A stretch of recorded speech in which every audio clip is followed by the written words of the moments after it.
ladies and gentlemen, welcome to my final review on the Dell Inspiron 15 or Inspiron 3537. Recently I did a follow-up review on the laptop, and now I'm doing a 1 month review, so this is the final review. So let's just go ahead and get started. So first, if you haven't been watching the videos, I'll go ahead and kind of give a brief tour of the hardware here. Here you have a ventilation system here. And then you have a power jack, which used to be on the back with the first generation Inspiron 15. Here you have HDMI. Then you have Ethernet. You have 3 USB ports here. I think all of them may be super speed. Okay. Right here in the front, you have 4 LEDs.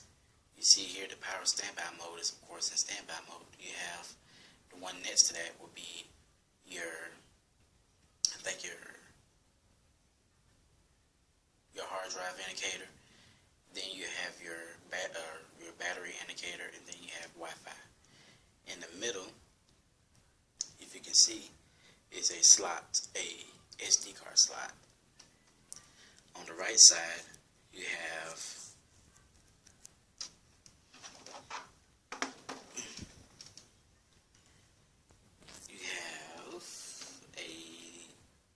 another USB port, and you have your CD drive. And sorry if the camera's shaking, I got shaky hands. So yeah. So let's go ahead and open this bad boy up and see if I can do it without putting down the camera. Well, I'm probably going to have to anyway, so hold on for a second.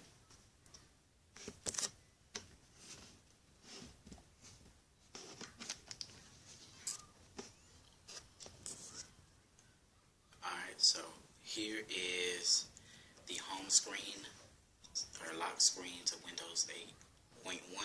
But before we get into the software, let's go ahead and finish the hardware tour. As you see here, we have a QWERTY keyboard here, which also has a numeric keypad, which the first generation didn't have. And then you can zoom in.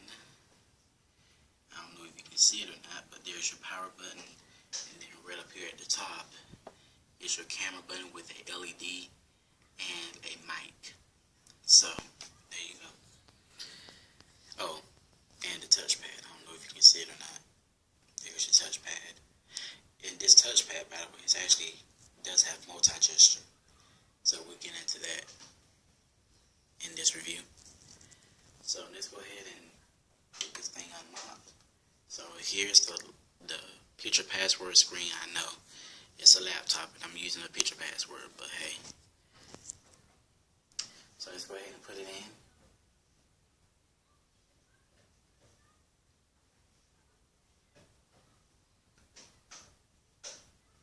Alright, so here is the start screen for Windows 8.1. As you can see here, pretty cool computer. Now what we're going to do is, as you can see here, we're on YouTube. But what I want to do now is just go ahead and show you the task manager, which is right here. Alright. Go to performance. I do have some apps open right now, so the actual speed may not be accurate. But as you can see here, without even zooming in, you see here the CPU. Oh, that's memory. As you can see, I'm using 3.6 gigabytes of RAM right now. I have 2.3 available. The installed amount is 6 gigabytes, and the actual capacity is 5.9. So hard disk, the disk drive activity right now ranges from 0 to 7%.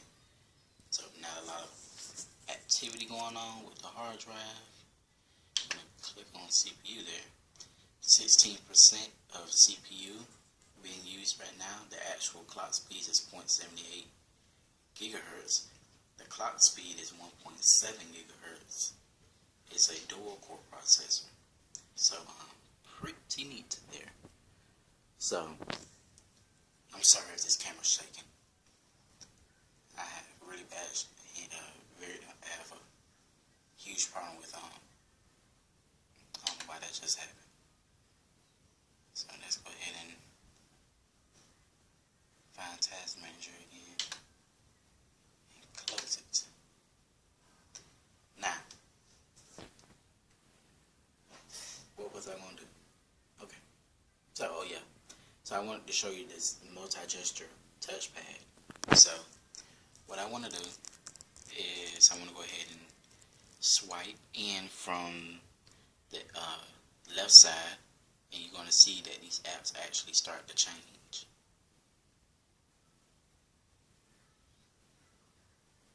Alright, so pretty accurate. And then if I swipe in from the right, you see charms. Alright, now if I swipe in from the top, you get your app menu. And if I swipe down again, you get your you get those menus to disappear. And if I double tap down here at the top and then swipe down, it actually closes the app. So there is something I want to tell you. I'll just say that for the end of the video, if you don't already know already with Windows 8.1. So it's a really, really nice laptop. Very nice laptop. Very speedy 4-core i3 processor anyway. Very fast, very fluid. You can get your work done with this laptop. It is the most, I think it's the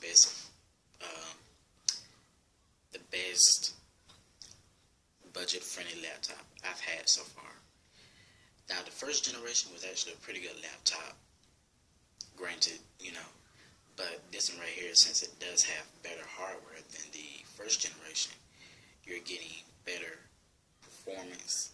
The only thing that is still the same from the first gen is, of course, the battery life, which sucks. Actually, the first generation had a better battery. It had a 6-cell battery. This one has a 4-cell battery. So they actually downgraded the battery, which is, I thought, with the second generation, it's supposed to be upgrades, not downgrades. But hey, we'll deal with it. So, nothing has really changed from the previous 3 reviews, the part 1, or actually, I guess you could call it the last two videos.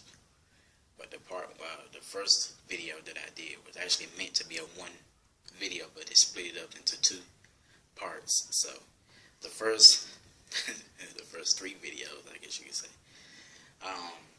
Nothing has changed from the first 3 videos, actually. I still think it's a really nice computer. Performance has still been the same since I took it out the box the first day. Things still work like they did back then, which is only a month ago. So, pretty cool. As you see here, I got a screensaver going on, which people probably don't know, but screensavers actually help, I guess, keep the pixels in the screen or in the display active. So, I learned somewhere, I think on the internet, I think from a Goodwill class or something like that, that if you actually let an image stay on the screen for a certain period of time, the image does become permanently on the display. So it's good to have those screensavers active too. So that's why I got mine active. And what better way to keep them pixels active than bubbles? So there you go. So what's new in Windows 8.1? If you go to the change PC settings, there's a lot. Now you see here they have it all organized now in categories. Everything is not just laid out like it was in Windows 8. They do have things a little bit better organized. So you have a SkyDrive link here, so if you click on it, it brings you to some different options about SkyDrive. It does have a camera roll option there, sync settings, file storage. It tells you how much gigabytes you have left out of your SkyDrive storage. You have sync settings, start screen tiles, and tile layout. So if you click on that, I don't know what it's going to do, but let's go ahead and get that done. And another thing too with this search pad, I told you that it's multi-gesture. You can actually take 2 fingers and it actually moves the display, or moves the what's on the screen. So that's something pretty cool. So it actually does work kind of like your traditional Windows 8 touch PC. So that is the settings menu. Now go ahead and play a YouTube video here. So I'm just going to go ahead and play this trailer here. It's on YouTube's homepage. Let's see if it's in HD or not. Violence and fear have run rampant. Our great city is being destroyed. 1080p. I doubt very seriously it's going to work because my connection on the ad slow right now. People want just. So I kind of figured that I picked the wrong time to do a final review. But this has no bearing on actual computer performance. People want heroes. Listen to him.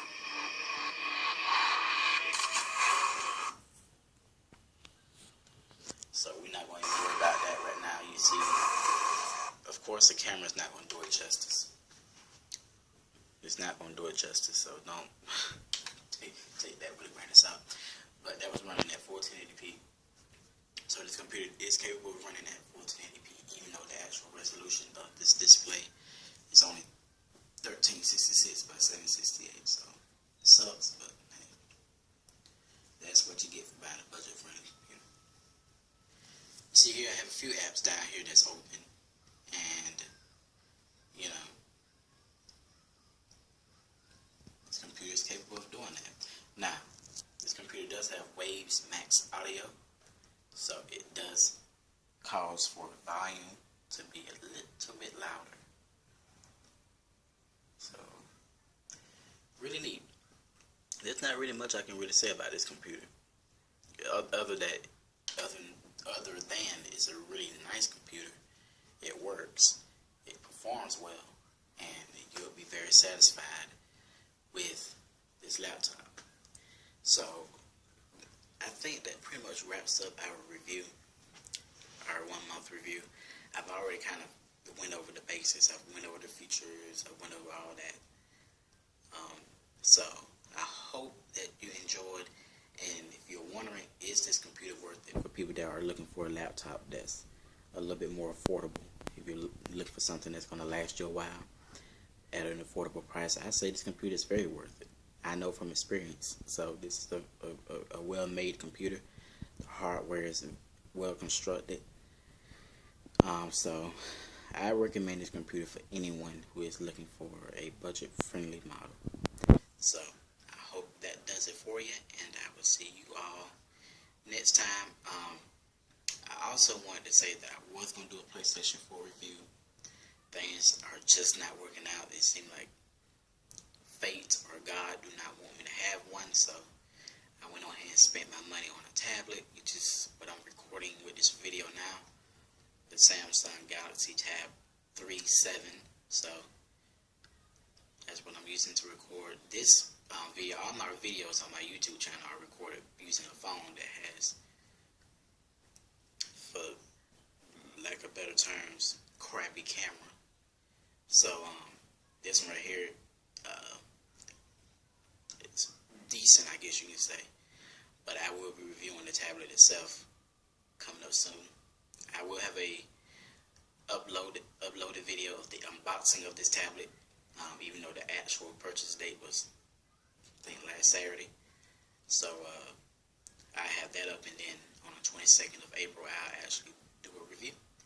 So yes, buy this computer. It's very worth it. If you're looking for something nice and expensive, you might as well go ahead and turn your heads to something like Dell SPS 12, the Lenovo Yoga, Surface 2, or Surface 2 and Surface Pro 2, or something like that. So if that's what you're looking for, then this ain't the computer.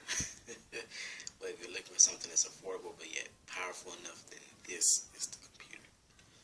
Okay, so I hope that does it for you. And like I said, you know, I couldn't get the PS4 because, for one, I was not getting the money. You know, I had like $338.